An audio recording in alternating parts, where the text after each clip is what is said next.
Hej med jer. Mit navn er Rasmus Byriel Andersen, og i dag der skal vi kigge på fotoalbummet. Det er et talende fotoalbum, og der er mange, der ikke har er kommet i gang med det, fordi at der er lige nogle små ting, inden man starter op. Først og fremmest så skal man bruge AAA-batterier, og dem skal man bruge 3 af her. Og så skal man have det her kort fra Talking Products, hedder de. Fordi jeg har prøvet mange andre af de her kort, og man kan ikke bare købe et nede i Brugsen. Det er altså sjældent, det virker. Det kan godt være, at der er nogen, der gør, men man skal faktisk helst have det her kort.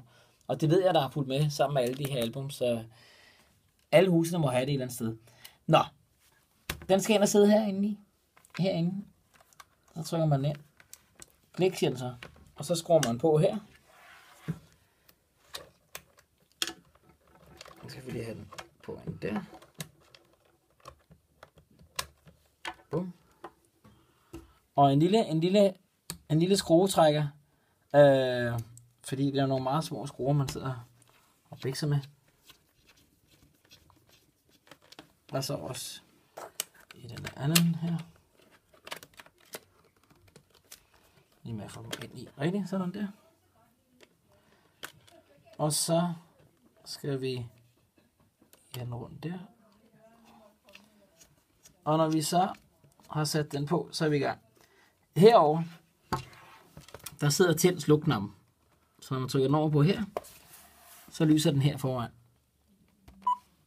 Yes. Nu vil vi gerne starte vores bog her. Så vi skal selvfølgelig have et billede foran her, så man kan se, hvor er det på tur henne. Og der har vi været på bondegården. Og man sætter sit coverbillede ind, det sætter man på her, ved at stikke det ned af lommen her. Der er sådan en lille lomme her.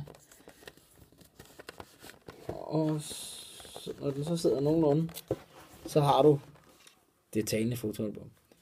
Nu vil jeg gerne indtage noget, så det gør jeg ved, at jeg åbner den her.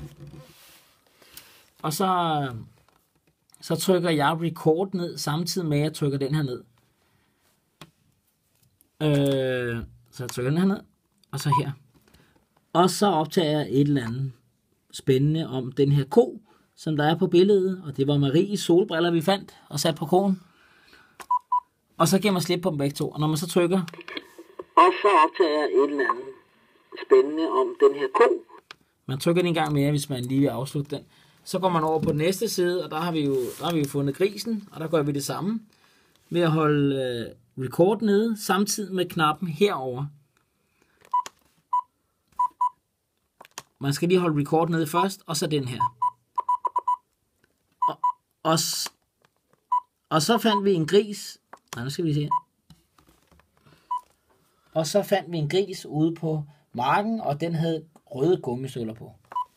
Og skal man slippe. Men nogle gange skal man lige trykke nogle gange, indtil den er der. Og så fandt vi en gris ude på marken, og den havde røde gummistøvler på. Sådan laver man det talende fotoalbum. Jeg håber, at det var lige til at forstå. Mange tak for nu. Jeg hedder Rasmus Andersen. Hej hej.